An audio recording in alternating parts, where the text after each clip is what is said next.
This is the Dzogchen Semde Lama Jigme Gyatso of the Buddha Joy Meditation School. Welcome to Meditate Like a Jedi.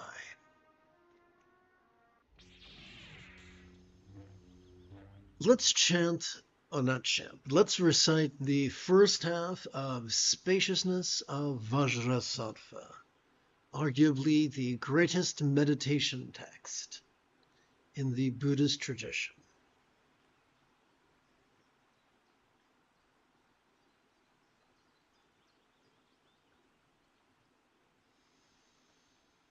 Listen, O virtuous one, I will show you the truth of your being. You are and always have been Vajrasattva, the infinite consciousness, living presence, and creative power of the divine. The vast spaciousness of being, always good, the way of liberation for all beings, beyond appearance and disappearance and beyond the grasp of the intellect. Love, being our essence, attainment is already complete, and there is no need to strive at practicing great compassion. Love, being the supreme good, there is no need to extol the many splendid qualities of compassion. Phenomena are not other than the true condition. Without input on our part, they appear and disappear. Naturally arising wisdom need not be actively sought. Self-liberating by nature, it reveals the way. Earth, air, fire, and water are the indwelling divine, despite our mistaken notions. Liberation dawns from within our being and is not dependent on others. Supreme wisdom is difficult to realize except by way of wisdom itself. Dependence on others is merely notional, since bliss actually arises naturally from within. And yet, the miraculous is not beyond our recognition, due to intuitive insight into the natural state. Our innate capacities and spiritual powers come to the fore naturally from within our own inner depths. Real meditation is effortless letting go in the true condition. This true condition never appears to us as something which can be seen. Striving to grasp it, we prevent the recognition of its true nature. Nor can the supreme secrecy of the primal continuum be revealed by hearing about it. Nor can words reveal its nature, even in the barest measure. The suffering of sentient beings is only consciousness, intrinsically perfect energy in varied forms. Beyond movement, unshaken, it abides equally in all. People talk of karma. In truth, there is only consciousness beyond all our notions.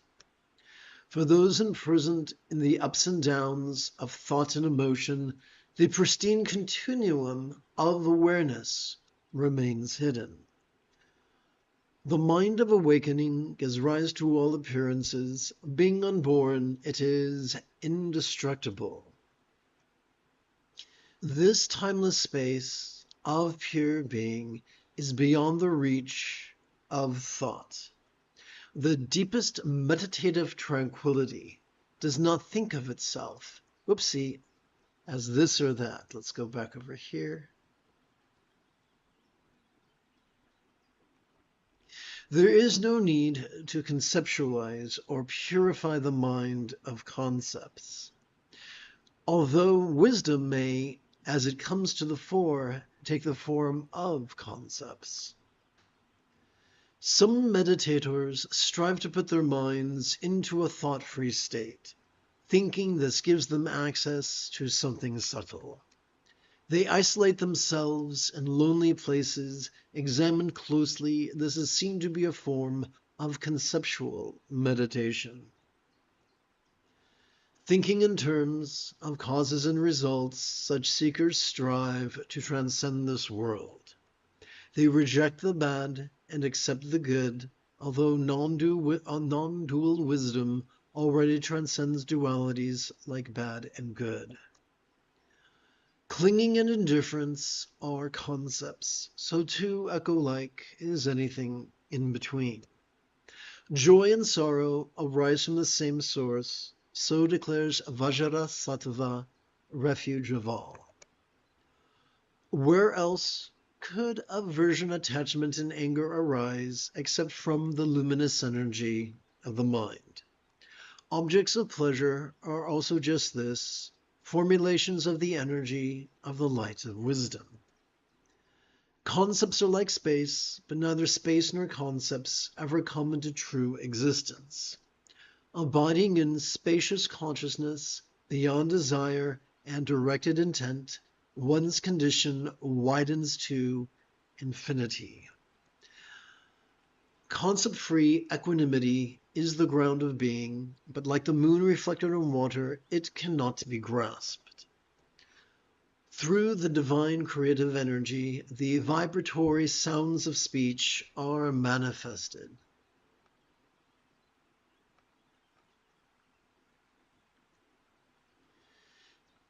The mantric sounds of Ah and Ta and Pa and their many elaborations express their creative power of infinite consciousness and figure forth the mind of light. Imaho, oh how amazing, the enlightened realm is never found by seeking and can never be perceived by the six senses. Those who seek it in this way are like blind ones grasping for the sky. A graduated spiritual path of purification is at odds with the effortlessness of the true condition. Realization does not come by following such a path. That is like searching for the end of space. The true condition, being what it is, revealed as it is, cannot be seen as a path to travel. The state of effortless enlightenment is the source of all. Its manifestations are marvelous wonders. Past and present abide within the true condition. The eternal now of consciousness is the path for all. This is suchness, the light of wisdom, the realization of enlightened beings, both past and yet to come.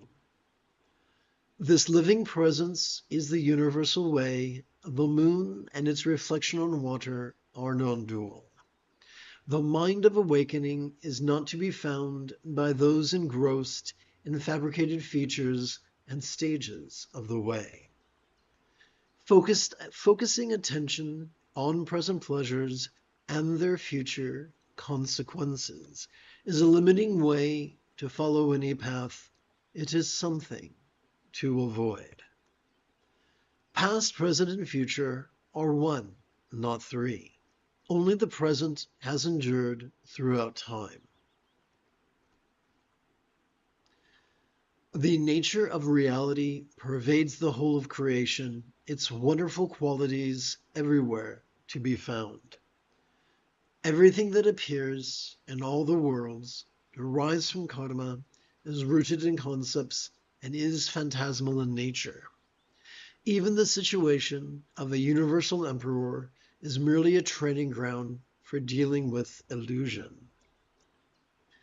Those who meditate using the time-bound intellect will never be liberated within the time frame of their imagining. For those whose practice is rooted in prayers and striving, everything said about emptiness fully applies.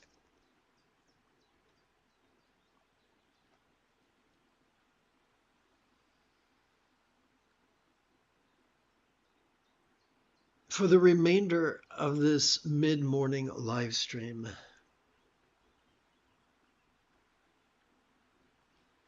to sit and breathe and watch and rest. What is mindfulness other than vulnerably, passively, viscerally, randomly, and fleetingly watching the antics of mind? Be it perception, emotion, intention, thought, memory, or imagination. Whether that which we watch is external, internal, physical, mental, pleasurable, painful, interesting, or boring, glorious. or grotesque. What do we do with, so what is the rule of thumb by which we can most efficiently practice mindfulness? All we got to do is silently and mentally recite the verb watch every time we feel our chest swell with breath. What do we do with that which we have noticed? We meditate. And what is meditation other than relaxing in harmony with our exhalation to such a degree that that which we noticed during our previous inhalation could fleetingly feel less stressful, less permanent, less defining, and even less graspable. At least until our next inhalation, when the cycle begins afresh. The most efficient way to practice this meditation is to silently and mentally recite the verb rest every time we feel our chest subtly sink as gently we exhale. This is an effortless path because we are already evolved to use our autonomic nervous system to watch and rest in harmony with our breathing. Why then do we play with the verbs watch and rest? To remind us that it's not our job to make it happen, to push or pull or contrive, but just to watch and rest.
You have taken your first step into a much larger world.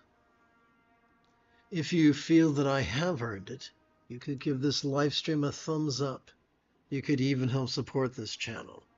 For Meditate Like a Jedi is made possible thanks to the generosity of viewers just like you. In about 7.5 hours, I would very much like to return to lead today's evening lesson, followed by the group practice of meditating like a Jedi. And if you are as geeky as me, may the Force be with you always.